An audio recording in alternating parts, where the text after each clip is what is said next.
இதே அண்ணன் திருமாவளவன் அண்ணன் வந்து ஒரே வார்த்தை, நீங்க என்ன வேணா அத்துமீறு, அந்த வார்த்தையை இங்க விடல அண்ணன், இருங்க அமைதியா இருங்க, நம்ம சட்டப்பூர்வமா கொண்டு போலாம் அப்படின்னு சொல்லியிருக்காங்க. இல்ல எது வேணா பண்ணுங்க, நான் பாத்துக்கலாம், நான் பார்லிமெண்ட்ல இருக்க அப்படின்னு சொல்லியிருந்தாங்கன்னா இன்னைக்கு என்ன நடந்திருக்கும்?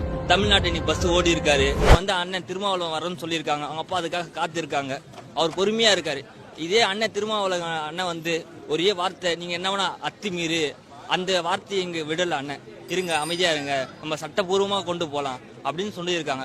இல்ல எது வேணா பண்ணுங்க, நான் பாத்துக்கலாம், நான் பார்லிமெண்ட்ல இருக்க அப்படின்னு சொல்லியிருந்தாங்கன்னா இன்னைக்கு என்ன நடந்திருக்கும்?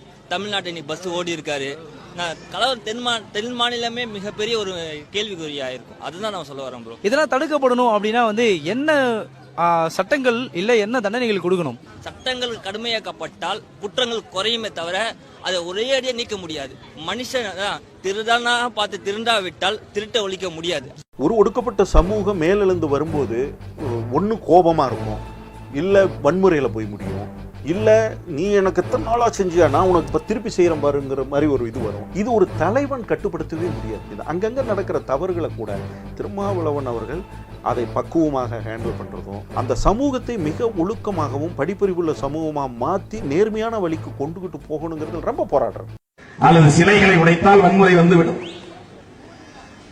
அல்லது காவல்துறை மீது கல்லெறிந்தால் வன்முறை வந்துவிடும்.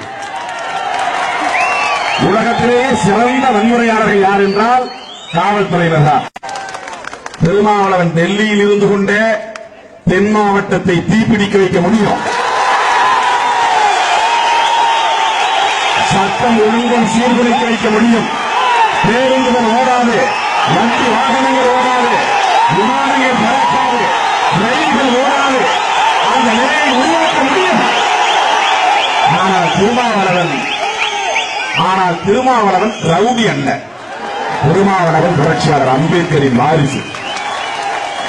திருமாவளவன் ரவுடி அல்ல, புரட்சியாளர் அம்பேத்கர் அவர்களின் கொள்கைகளை படித்தவன், நாகரிகத்தை உணர்ந்தவன். ஆகவே எதிர்ப்பை எப்படி தெரிவிக்க வேண்டுமோ அப்படி தெரிவிப்பவர்கள் தான் விடுதலை சிறுத்தைகள்.